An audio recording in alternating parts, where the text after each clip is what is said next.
नमस्कार विद्यार्थी मित्रांनो, G. तपडे सर या यूट्यूब चॅनलमध्ये आपलं सगळ्यांचं स्वागत आहे. इयत्ता 10वीसाठी आपण गणित भाग 1 मधील पहिलं प्रकरण 2 चलातील रेषीय समीकरण आणि त्यातील सराव संच 1.4 हा घटक आपण अभ्यासत आहोत.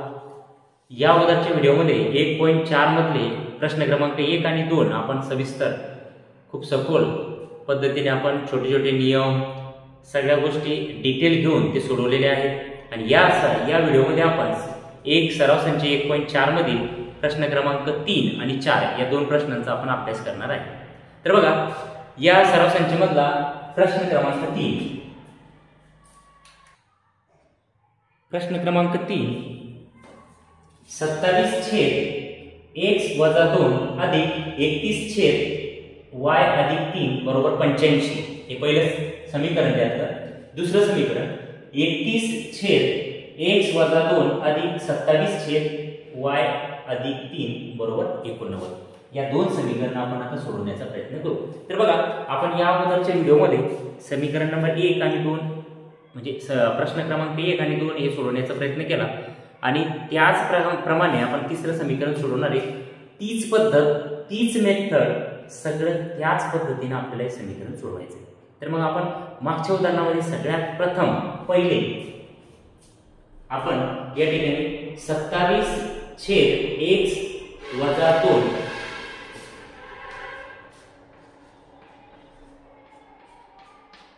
याचं सरळ रूपामध्ये मांडणी करून घेऊ. म्हणजेच 27/(x-2) याला वेगळं करू. म्हणजे 27 ला जर वेगळं केलं आपण तर 27 इकडे येईल गुणिला x-2 तिकडे जाईल, म्हणजे ते छेदात येईल. म्हणजे 1/(x-2) या पद्धतीने ते आपल्याला लिहावं लागेल. त्याचप्रमाणे 31/(y+3) बरोबर 31 आणि y/3 ला वेगळं करायचं आहे आपल्याला. म्हणजे 31 इकडे घ्या गुणिला 1/(y+3). हे आपण प्रश्न क्रमांक 1, 2 आता 3 मध्ये त्याच पद्धतीने आपण हे वेगळे केलेले.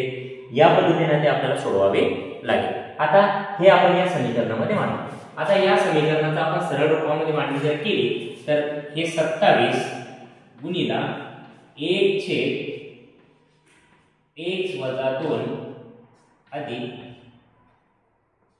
31 गुणिला 1/(y+3) बरोबर 85.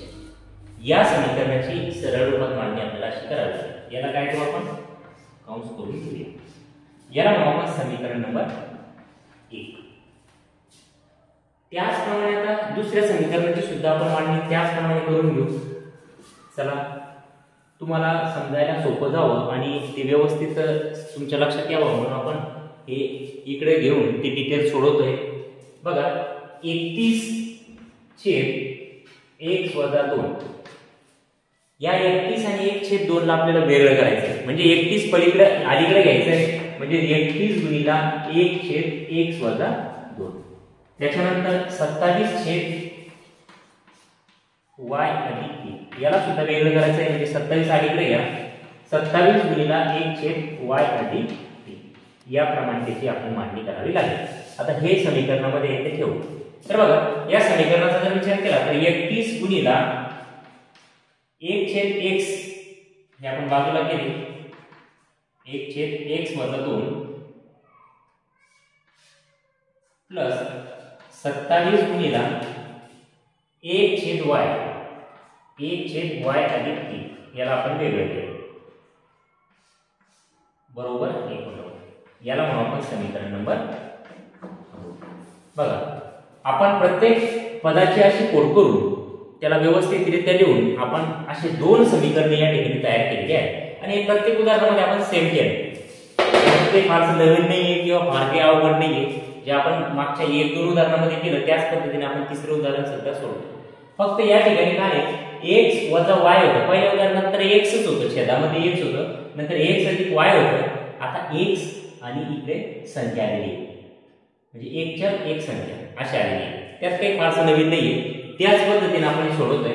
तर बघा पुढे आता समीकरण नंबर 1 आणि समीकरण नंबर 2 या ठिकाणी तयार झाले. तर याचा जर आपण विचार केला तर समीकरण 1 आणि 2 मध्ये आपण इथे म्हणूया समीकरण 1 व 2 मध्ये 1/x अधिक y बरोबर, आता 1/x वजा y अधिक नाही इथं वजा y, 1/x वजा y याला आपण पहिले m मानलं होतं, आपण mच मानू किंवा a पासून z पर्यंत आपण एबीसीडीतलं कोणतेही अक्षर त्या ठिकाणी मांडू शकतो. तर बघा या ठिकाणी आपण mच घेऊ, म्हणजे 1/x वजा y या ऐवजी आपण m घ्यायचंय व 1/,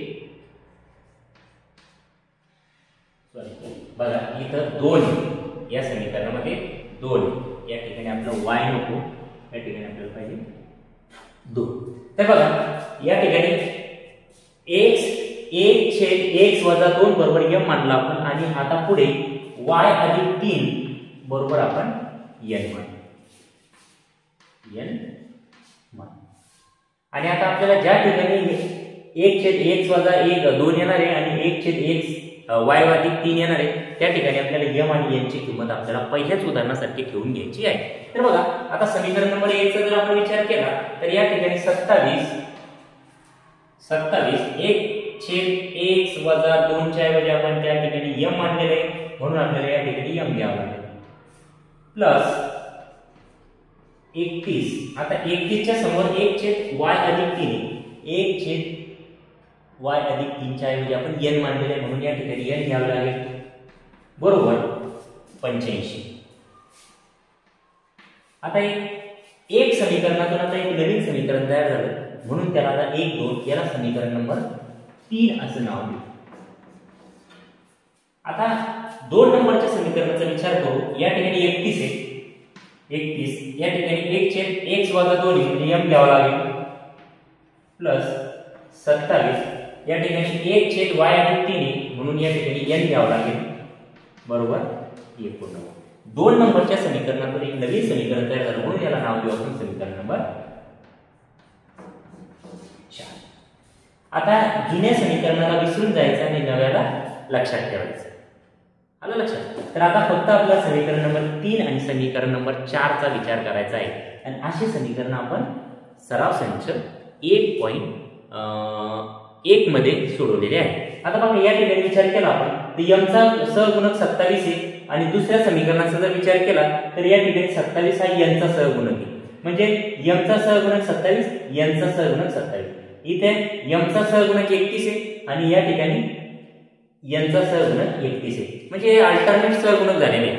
अशा उदाहरणामध्ये केव्हाही या दोन समीकरणाची अगोदर काय करायची, बेरीज करायची. लक्षात ठेवा, या दोन समीकरणाची बेरीज करायची, पुन्हा या दोन समीकरणाची वजाबाकी करायची, दोन समीकरणाची वजाबाकी करायची, आणि पुन्हा या दोन समीकरणाची आलेल्या समीकरणाची पुन्हा बेरीज करायची. अशा 3 स्टेपना आपल्याला हे उदाहरण सोडवायचं आहे. तर बघा आलेल्या समीकरणाची अगोदर हे जे दोन समीकरण तुम्हाला स्क्रीनवर दिसत आहेत, या दोन समीकरणाची दोन समीकरण म्हणजे समीकरण नंबर 3 आणि समीकरण नंबर 4, या दोन्ही समीकरणाची जर आपण विचार केला तर या दोन्ही समीकरणामध्ये आपल्याला n आणि m चा सहगुणक अल्टरनेट झालेला दिसतो. अशा सहगुणकामध्ये आपल्याला या ठिकाणी काय करायचंय, तर या दोन्ही समीकरणाचा विचार करताना या दोन्ही समीकरणाची एकदा बेरीज करायची. बेरीज करून झाली की पुन्हा या समीकरणाची आपल्याला वजाबाकी करायची. बेरीज आणि वजाबाकी दोन्ही करून झाल्यानंतर जे समीकरण तयार होईल त्या समीकरणाची पुन्हा एकदा आपल्याला काय करायची, बेरीज करायची आहे. तर या अशा प्रकारचे समीकरण सोडवताना एक मंत्र लक्षात ठेवा, plus minus plus, plus minus plus, पहिले प्लस नंतर मायनस नंतर प्लस, प्लस मायनस प्लस, या पद्धतीने हे अशा प्रकारचे समीकरण आपल्याला सोडवायचे आहे. केव्हा सोडवायचे, तर हे m चा सहगुणक 27 दुसऱ्या समीकरणामध्ये n चा सहगुणक आल्यास अल्टरनेट आकडे आल्यानंतरच अशा प्रकारचा नियम अशा प्रकारचा आपल्याला वापरायचा आहे.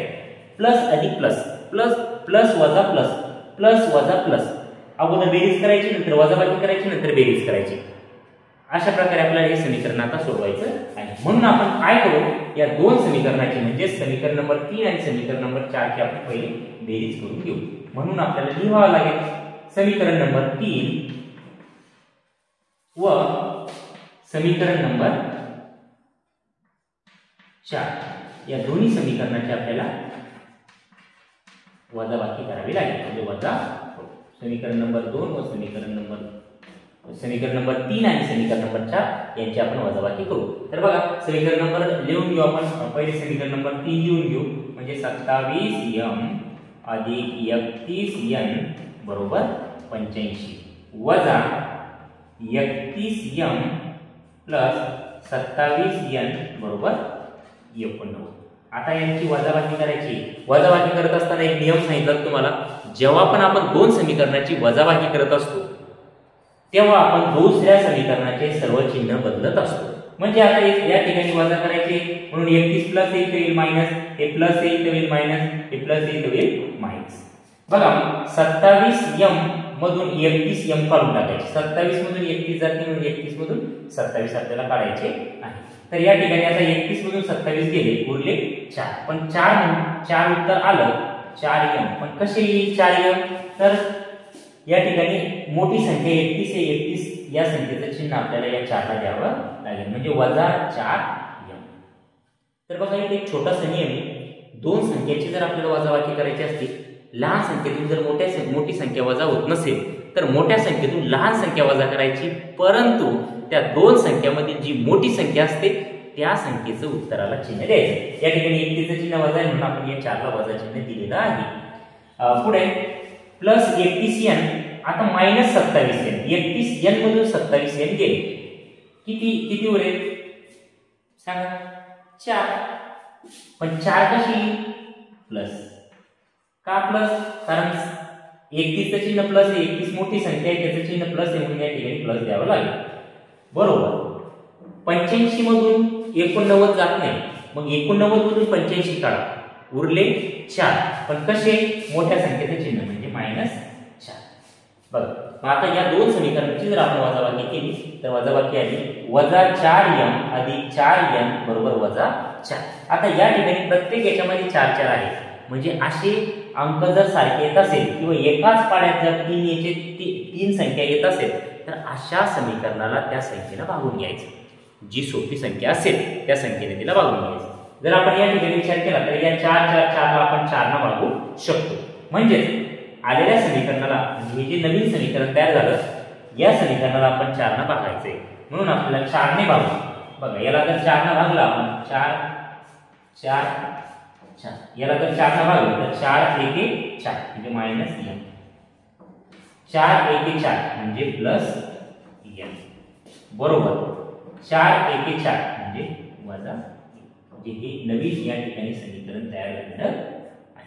आता नवीन जे समीकरण तयार झालं त्याला समीकरण नंबर आता 1 2 3 4 म्हणजे या समीकरणाला आपल्याला नंबर द्यावा लागेल 5. म्हणजे आलेल्या समीकरणाला आपण समीकरण नंबर 5 असं म्हणू. बघा हे आता तुम्हाला समजलं असेल, त्याचा स्क्रीनशॉट काढून घ्या किंवा हे लिहून घ्या.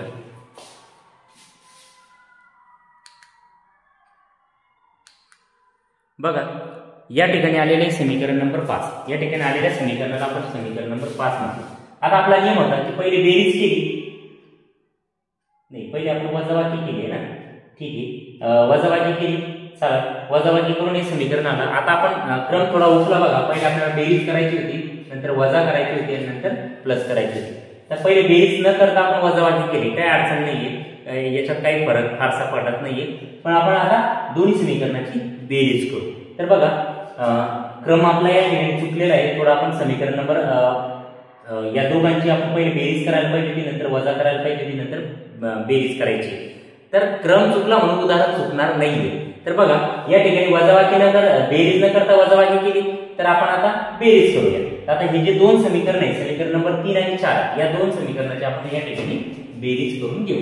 म्हणजे या ठिकाणी 27m अधिक 31n बरोबर 85 अधिक 31m अधिक 27n बरोबर 89. या दोन समीकरणाची आपल्याला बेरीज करायची आहे. आता बघा बेरीज करताना समीकरण नंबर 2 चे आपल्याला या ठिकाणी चिन्ह बदलणार नाहीये, म्हणून इथं चिन्ह न बदलता आपल्याला याची बेरीज करायची आहे. चला 27 आणि 31, 7 आणि 1 8, 3 आणि 2 5, 58n अधिक 7 आणि 1 8 5, 58n बरोबर 9 5 14, 4 1 8 8 16 आणि 17 174. बघा या ठिकाणी 58m अधिक 58n बरोबर 174. या ठिकाणी हे समीकरण तयार झालेलं आहे. आता याचा जर विचार केला आपण, इथे 58 इथे 58 174 आहे, या तिन्ही अंकाला आपल्याला 58 ने भागावं लागेल. आणि जर आपण भाग नाही दिला तर काही अडचणी, आकडे मोठे होतात, उदाहरण पुढे सोडवायला खूप अवघड जातं, म्हणून याला भाग देणे इथे गरजेचं आहे. आता आपण या 58 58 174 जर विचार केला तर या तिन्ही संख्येला 58 जर आपण भागलो तर बघा उत्तर काय येईल. 58 भागिले 58 174 भागिले 58. तर बघा 58 1 1 58 म्हणजे या ठिकाणी उरले m अधिक 58 1 58 म्हणजे या ठिकाणी उरलं n. आता 58 ला 174 न भागायचे, म्हणजे 174 ला 58 न भागायचे, तर 58 च्या पाड्यामध्ये 174 आहे का? 58 दुनी 3 3 8 24 म्हणजे 58 त्रिक बघ, 58 त्रिक कसे 58 गुणिले जर 3 केले आपण दे 3 8 24 24 चे 4 8 4 2 3 2 3 5 15 16 17 म्हणजे 58 त्रिक 174 म्हणजे 58 1 58 58 त्रिक 174 म्हणजे याचं उत्तर आलं 3. आता आलेल्या समीकरणाला इथं आपण 5 नाव दिलं होतं, या समीकरणाला आपल्याला म्हणायचंय 6, समीकरण नंबर 6. आता दोन्ही समीकरणाची आपल्याला काय करावं लागेल, पुन्हा बेरीज करावी लागेल. Plus minus plus plus minus plus अशा 3 क्रिया करून आपल्याला हे उदाहरण सोडवावं लागतं. तर बघा आपण इथं अल्टरनेट केलं, पहिले वजाबाकी केली, काय अडचण नाही, बेरीज केली, पण दोन्ही आलेल्या समीकरणाची आपल्याला पुन्हा काय करायची, बेरीज करायची आहे. तर बघा, तर समीकरण नंबर 5 आणि समीकरण नंबर 6 या दोनच समीकरणाचा आपल्याला आता विचार करायचा आहे. हे दोन समीकरण आपल्याला नीट लक्षात ठेवायचे आहे आणि मागचे जे समीकरण आहे ते आता थोडेफार विसरायचे आहे, त्याकडे फारसं लक्ष द्यायचं नाही. तर आपण आता फक्त या दोन समीकरणाचा विचार करू. आता यामध्ये आपण जर विचार केला तर ही दोन समीकरणाचा जर आपण विचार केला तर इथं m अधिक वजा m अधिक n बरोबर वजा 1 आणि इथं m अधिक n बरोबर वजा अधिक 3 या दोन समीकरणाची आपल्याला आता बेरीज करावी लागेल. म्हणून आपल्याला लिहावं लागेल समीकरण 5 प्लस प्लस समीकरण 6 करू. समीकरण 5 आणि 6 ची आपल्याला बेरीज करायची आहे, म्हणून समीकरण आपण 5 अगोदर लिहून घेऊ, -m अधिक n बरोबर वजा 1 आणि त्याच खाली आपण समीकरण नंबर 6 लिहू, m अधिक n बरोबर 3 यांची करायची आपल्याला बेरीज.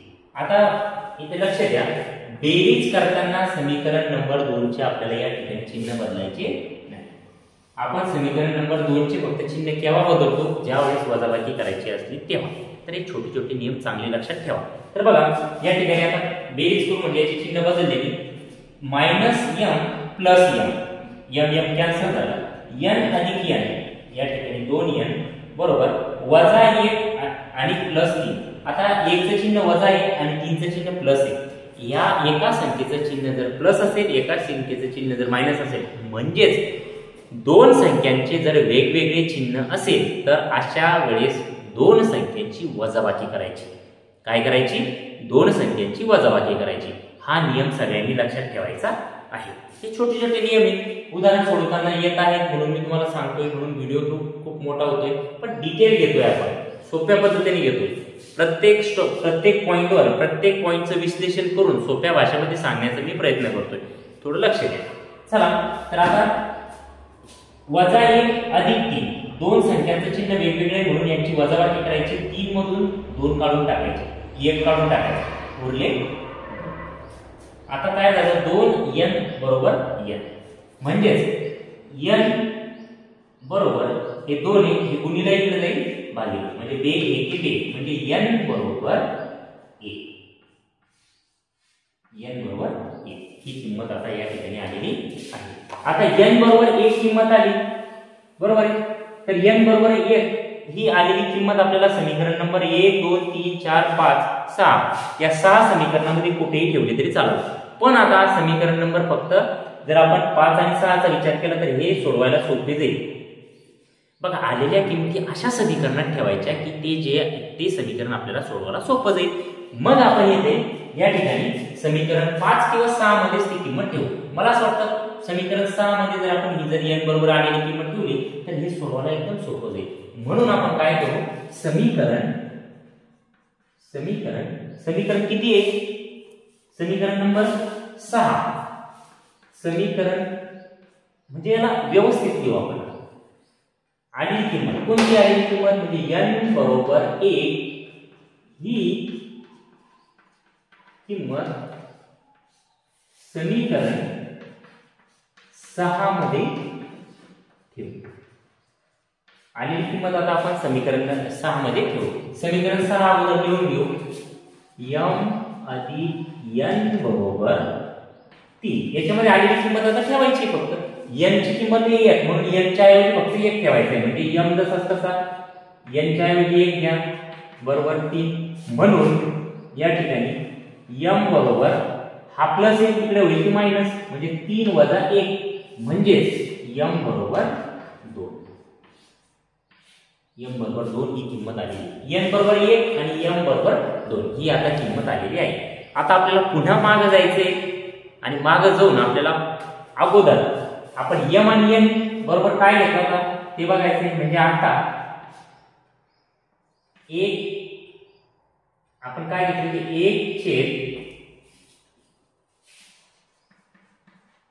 1 अधिक 2 का मायनस आहे बघा. 1 अधिक 2 का मायनस आहे तेव्हा आपण बघू.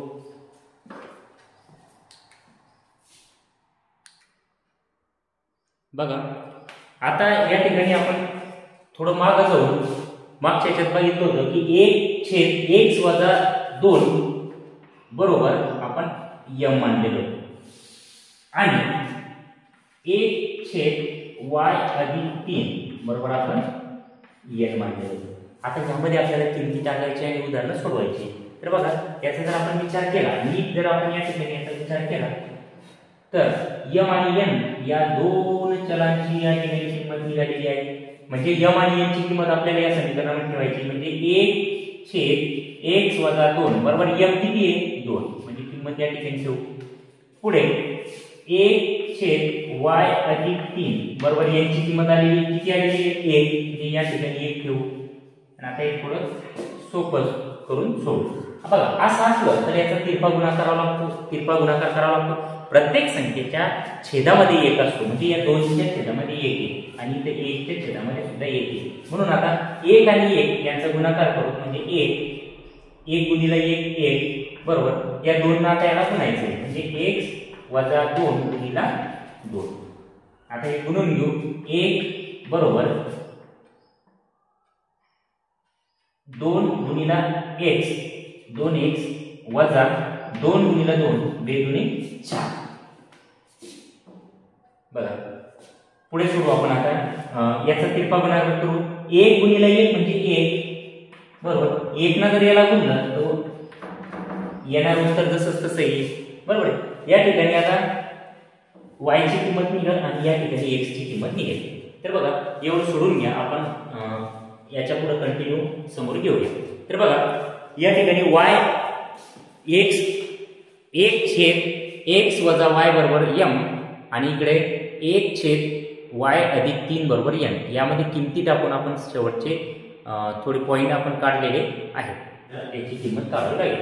तर आपण हे व्यवस्थित लिहून घेऊ इकडे आणि इकडे सोडवण्याचा प्रयत्न करू. तर बघा 1 बरोबर 2x वजा 4 याचे 2 भाग करू आपण. 1 बरोबर y अधिक 3. आता बघा ते सोडवण्यासाठी सोपं जाण्यासाठी आपण फक्त याला इकडे लिहू आणि याला इकडे लिहू म्हणजे 2x वजा 4 बरोबर 1. याला फक्त मी डावी बाजू उजवीकडे उजवी बाजू डावीकडे लिहिले. याला सुद्धा y अधिक 3 बरोबर 1. म्हणजे तुम्हाला समजण्यासाठी सोपं जावं आणि ते सगळ्या पद्धतीने ते चांगल्या पद्धतीने ते समजावं म्हणून आपण त्याला फक्त डाव्या बाजू उजवी बाजू डावीकडे आणि डावी बाजू उजवीकडे केलेली आहे. तर बघा या ठिकाणी x ची किंमत काढायची म्हणून हे -4 तिकडे पाठवू आपण. -4 जर आपण तिकडे पाठवले तर 2x बरोबर 2x इकडे राहील 1 हे प्लस हे मायनस इकडे होईल प्लस म्हणजे 2x बरोबर 4 अधिक 1 5 x बरोबर हे गुणिले इकडे जाईल ते भागिले म्हणजे 5/2 ही आली x ची किंमत. आता या ठिकाणी बघा 5 आणि 2 ला कोणत्या संख्येने भाग जात नाही म्हणून हे त्याचं संक्षिप्त रूप इथं देण्याची गरज नाही म्हणजे 5/2 ही आली x ची किंमत. आता याचा जर विचार केला आपण तर बघा y ची किंमत काढायची म्हणून आपण y एका बाजूला ठेवू आणि हे 3 तिकडे पाठवू हे प्लस हे इकडे होईल ते मायनस y बरोबर 3 मधून 2 1 मधून 3 जाते म्हणून 3 मधून 1 काढा 2 मोठ्या संख्येचे चिन्ह मायनस म्हणजे y ची किंमत आली वजा 2. तर बघा अशा प्रकारे आपल्याला x आणि y ची किंमत आलेली आहे. तर म्हणून x, y बरोबर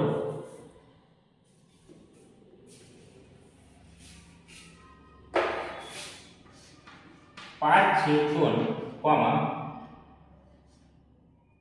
वजा 2 ही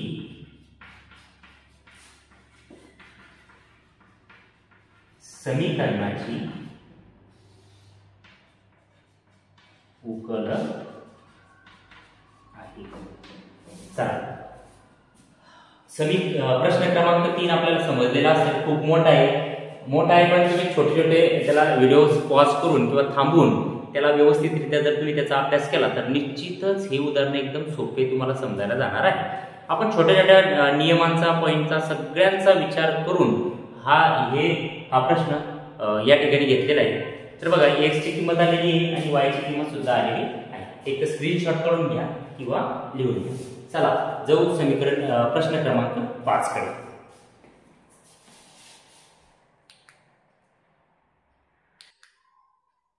चला समीकरण नंबर 4 आपल्याला स्क्रीनवर दिसतंय. बघा जसं जसं आपण पुढे जातो 1.4 मध्ये 4च उदाहरणं होते पण या 4 उदाहरणांसाठी आपल्याला 2 टप्प्यामध्ये 2 भागामध्ये 2 व्हिडिओ तयार करावे लागले. खूप मोठे उदाहरण आहे. खूप मोठे 3 ते 4 मार्कासाठी बोर्ड परीक्षेला येतात. याचा जर नीटनेटकेप्रमाणे आणि चांगल्या प्रकारे जर अभ्यास केला तर याचे मार्क तुमच्या हातचे ते कुठे जाणार नाही. तर बघा आता प्रश्न क्रमांक 4 मध्ये थोडा अजून डिफिकल्ट लेवल म्हणजे अवघड थोडं वाढलेलं थोडं अवघड स्वरूपाचा प्रश्न आहे पण घाबरू नका एकदम सोपा आहे. आपण सोप्या पद्धतीने ते सांगण्याचा प्रयत्न करू. तर बघा या ठिकाणी 1/3x अधिक y अधिक 1/3x वजा y बरोबर 3/4 हे पहिलं समीकरण. दुसरं 1/2 कंसामध्ये 3x अधिक y वजा 1/2 कंसामध्ये 3x वजा y बरोबर वजा 1/8. या समीकरणामध्ये सुद्धा काही नवीन नाहीये. जे आपण पहिले 3 समीकरण सोडवले त्याचप्रमाणे हे समीकरण आपल्याला सोडवायचे. बघा तर आपण 1/3x अधिक y 1/3 अधिक y याला आपण काय करायचंय या ठिकाणी m मानायचं आहे. m आणि nच घेऊ आपण दोन चल a आणि b घेतल्यास घेऊ. a पासून तर z पर्यंत तुम्ही कोणत्याही प्रकारच्या एबीसीडीतला अक्षर म्हणजे चल म्हणून याचा वापर या ठिकाणी करू शकता. पण या ठिकाणी आपण mn 4 उदाहरणं घेतले म्हणून या ठिकाणी याला सुद्धा m मानू म्हणजेच आपण या ठिकाणी सोडूनच घेऊ आहे. आता याला समजून सांगण्याची काही गरज नाही. तर बघा या समीकरणाचा जर विचार केला आपण या ठिकाणी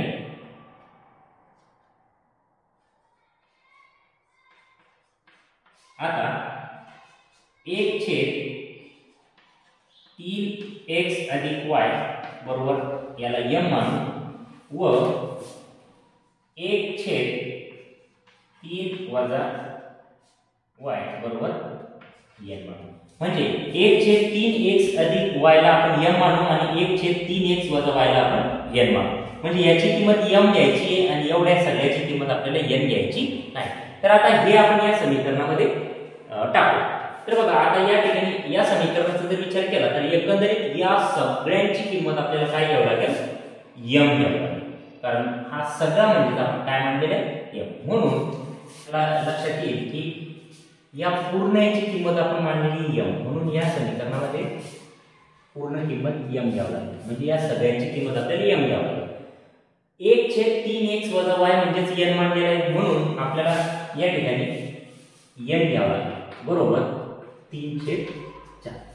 आता जर याचा विचार केला तर या ठिकाणी m अधिक n बरोबर 3/4 हे छेदातले 4 आपल्याला या ठिकाणी नको आहे. तर आता छेदातले 4 आपल्याला गायब करण्यासाठी बघा या ठिकाणी लक्षात ठेवा की कोणत्याही समीकरणाच्या छेदातील संख्या जर आपल्याला गायब करायची असेल, आता हे समीकरण सराव संच 1.1 मध्ये असे प्रश्न आहेत, 2 मध्ये सुद्धा असे प्रश्न आहेत. तर त्यावेळेस आपण काय केलं होतं की छेदातल्या संख्या जी असते त्या संख्येने त्याला गुणलं होतं. म्हणजे त्या छेदामध्ये 4 आहे म्हणून या समीकरणाला आलेल्या या समीकरणाला आपल्याला 4 ने गुणावं लागेल. 4 ने गुणलं तर आपण हा छेद गायब करू शकतो. म्हणून आपण या सगळ्या समीकरणाला 4 ने गुणू. बघा याला जर आपण 4 ने गुणलं तर 4 गुणिले m 4m अधिक 4 गुणिले n 4n बरोबर 4 4 कॅन्सल होईल, इतर आहे 3. आता त्याचा छेद गायब झाला आणि आलेल्या या छानपैकी या समीकरणाचं रूपांतर आता यामध्ये झालेलं आहे. म्हणून याला आता समीकरण नंबर 1 समीकरण नंबर 1 नाव. आता जसं आपण समीकरण नंबर हे सोडवलं, आज या समीकरणामध्ये किमती लावून आपण हे समीकरण तयार केलं, तसंच आपण या 2 नंबरचं समीकरणाचं रूपांतर या चांगल्या समीकरणामध्ये, चांगल्या रूपामध्ये, सरळ रूपामध्ये करून घेऊ.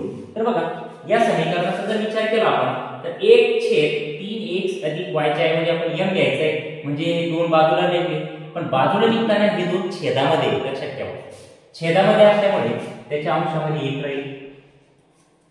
2 हे छेदामध्ये त्याच्या अंशामध्ये 1 राहील आणि हे जर आपण त्यापासून बाजूला केलं तर हे येईल m, म्हणजे डेल्टा m मायनस इथं पण बघा इथं छेदामध्ये 2 आहे म्हणून हे 2 सुद्धा बाजूला काढले तर याचं येईल 1/2. हा पॉईंट जरा व्यवस्थित लक्ष द्या. छेदामधले जर आपण 2 बाजूला काढले तर 1/2 येईल आणि याच्याऐवजी आपण n मांडलेला आहे म्हणून याला गुणिले n घ्यायला लागेल. बरोबर वजा 1/8. आता जर आपण याची जर गुणाकार केला तर हे येईल. आता इथे छेदामध्ये याचा गुणाकार करून घ्या पहिले आणि गुणाकार नाही केला तरी असं जरी ठेवलं तरी आपण याचा सोडवण्याची पद्धत थोडी वेगळी वापरू. बघा या ठिकाणी छेदामध्ये 2 आहे, या ठिकाणी छेदामध्ये 2 आहे, या ठिकाणी छेदामध्ये 8 आहे. तर आपल्याला 2 2 8 हे सगळे अंक छेदातले गायब करायचे. म्हणजे आपल्याला या सगळ्या अंकाला कोणत्या अंकाने गुणले म्हणजे हे गायब होईल. म्हणजेच आपल्याला पूर्ण अंक इथं 8 आहे म्हणून या सगळ्याला आपल्याला 8 ने गुणावं लागेल. जर आपण पहिले याला 8 ने गुणलं म्हणजे 1/2 गुणिला m, याला जर आपण 8 ने गुणले वजा 1/2 गुणिला n, याला सुद्धा आपल्याला 8 ने गुणावं लागेल. बरोबर. आता बघा त्या ठिकाणी वजा 1/8 आहे. आता वजा 1/8 ला या समोर स्क्रीन मध्ये दिसणार नाही त्याच्यामुळे मी खाली घेतो. तर बघा वजा 1/8 ला सुद्धा आपल्याला 8 ने गुणावं लागेल. आता याचा सगळ्याचा गुणाकार केला तर बघा 2 1 2 2 चौक 8 4m हे सगळं सोडवलं आपण आणि याचं उत्तर आलं 4 आहे. 2 1 2 2 चौक 8 4 1 4 4 4 गुणिला m 4 1 4 m वजा 2 1 2 2 चौक 8 इथं सुद्धा 4 येईल. बरोबर 8 8 कॅन्सल झाले म्हणजे इथे वजा. आता हे सोडून आपण छानपैकी 4m वजा 4n बरोबर वजा 1 हे छानपैकी एक समीकरण मिळवलेलं आहे. आता या समीकरणाला आपण समीकरण नंबर 2 बघा. हे तुम्हाला समजलं असेल तर स्क्रीनशॉट काढून घ्या किंवा रजिस्टरमध्ये लिहून घ्या. त्याच्या पुढचं समीकरण आपण सोडू.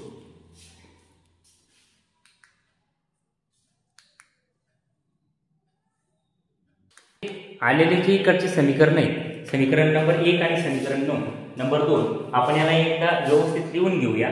तर बघा समीकरण नंबर 1 आणि समीकरण नंबर 2 या दोन समीकरणाचा जर आपण विचार केला तर इथे +4n इथे -4n आहे, तर हे आपण कॅन्सल करू शकतो. म्हणून आपल्याला या दोन समीकरणाची काय करावं लागेल, वजाबाकी करावी लागेल. म्हणून आपण या ठिकाणी लिहून घेऊ समीकरण 1 वजा समीकरण 2 करू.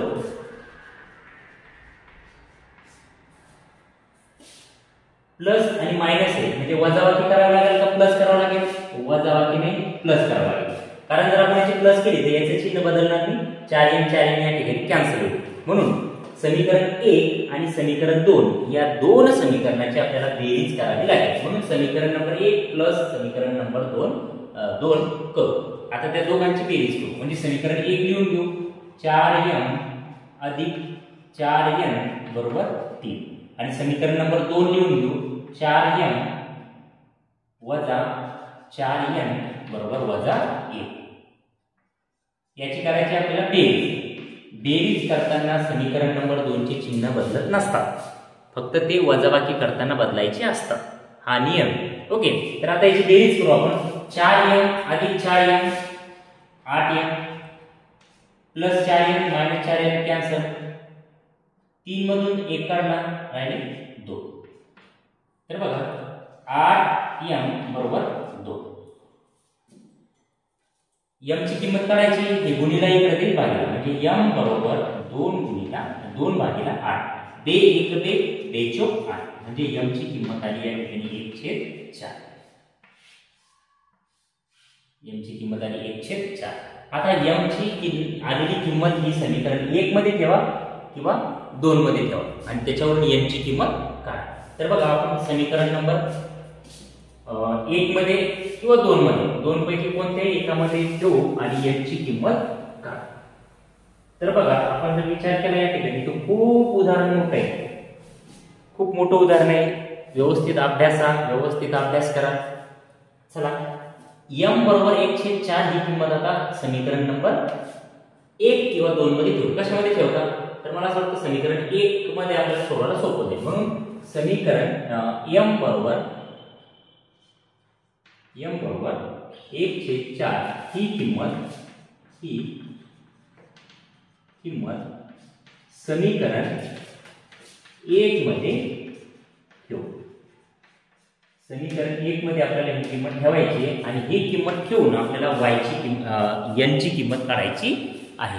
तर बघा या ठिकाणी समीकरण नंबर 1 या ठिकाणी लिहून घेऊ 4n अधिक 4n बरोबर 3. आता बघा m च्या ऐवजी फक्त 1/4 द्यायचे, म्हणजे 4 गुणिला m च्या ऐवजी 1/4 दिले, कंस करून घ्या. हे प्लस जसंच्या तसं 4n बरोबर 3. आता बघा 4 कॅन्सल झाले म्हणजे इथे राहिला 1 प्लस 4n बरोबर 3. आता आपल्याला n ची किंमत काढायची म्हणून सगळ्या संख्या आपण पलीकडे पाठवू. म्हणजे सगळ्यात सुरुवातीला आपण हा 1 पाठवू. 1 चं चिन्ह प्लस आहे, 1 चं चिन्ह हे नसतं, मागचं नसतं, तर 1 चं चिन्ह याच्या पुढे असतं. म्हणजे कोणत्याही संख्येचं चिन्ह त्याच्या समोर असतं. तर 1 चं चिन्ह प्लस आहे, इकडे जाताना मायनस आहे, म्हणजे इथे 4n बरोबर 3 मायनस 1. 4n बरोबर 3 मधून 1 गेला 2. n बरोबर 2 हे गुणिला इकडे देईल भागिला 1/2 बेगुणे 4 म्हणजे n ची किंमत आली 1/2 म्हणजे n बरोबर 1/2. आता या ठिकाणी आपल्याला m ची आणि n ची या दोघींची किंमत मिळालेली आहे. आता आपण पुन्हा आपल्याला मागे जावं लागेल आणि मागे जाऊन आपल्याला हे उदाहरण सोडवावं लागेल. तर बघा स्क्रीनशॉट काढून घ्या किंवा लिहून घ्या.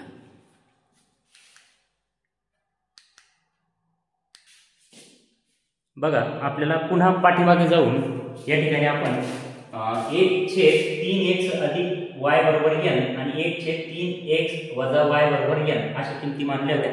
आता आपल्याला m आणि n ची किंमत माहिती झाली, त्यामुळे आपण m आणि n ची किंमत यामध्ये टाकू. तर बघा 1/3x अधिक y बरोबर m ची किंमत आलेली होती आपली 1/4 आणि इकडे 1/3x वजा y बरोबर n ची किंमत आलेली होती आपली 1/2. आता बघा याचा विचार केला तर आपण अशी उदाहरण सोडवलेले, याचा आपल्याला तिरपा गुणाकार करून आता x आणि y ची किंमत काढावी लागेल. तिरपा गुणाकार करून 4 गुणिले 1 गुणिले 4 याचा गुणाकार करावा लागेल बरोबर 1 गुणिले 3x अधिक y गुणिले 1. आता बघा 4 1 4 बरोबर 1 नंतर याला गुणलं तर 3x जसेच तसे 1 नंतर y ला गुणलं तर y सुद्धा जसेच्या तसे. याला आता व्यवस्थित मांडणी करून घेऊ 3x अधिक y बरोबर 4. आता एक नवीन पुन्हा समीकरण तयार झालेले आहे.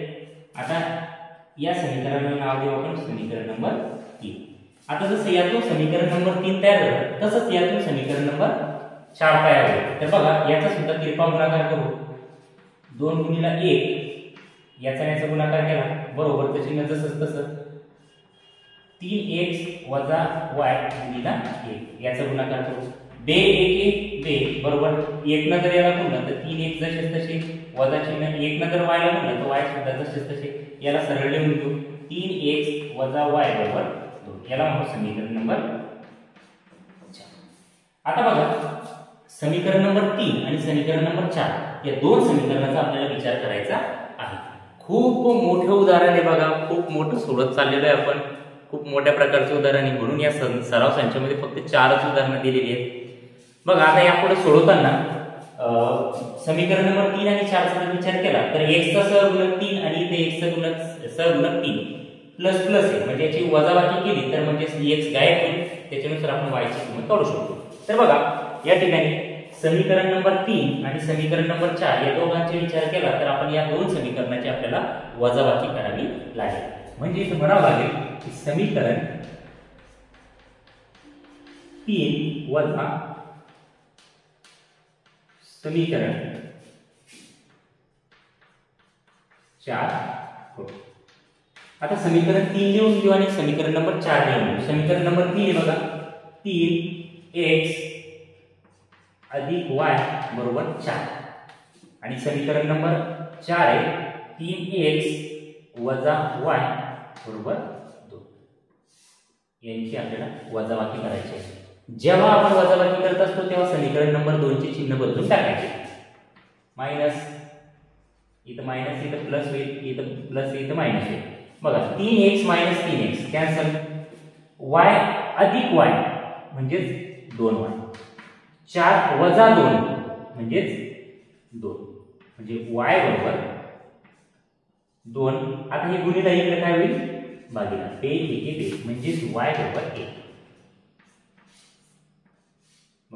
y बरोबर 1 ही किंमत आलेली आहे. आता y बरोबर 1 ही किंमत आपण समीकरण नंबर 3 मध्ये किंवा 4 मध्ये कशाही मध्ये ठेवली तरी चालेल. तर समीकरण नंबर आपण 3 मध्ये ठेवू म्हणजे y बरोबर 1 y बरोबर 1 ही किंमत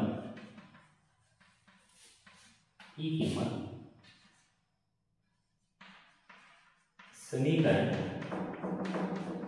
3 मध्ये समीकरण 3 मध्ये किंमत ठेवून आपण x ची किंमत काढू शकतो. समीकरण 3 लिहून घेऊ 3x अधिक y बरोबर 4 याला आता सोडू.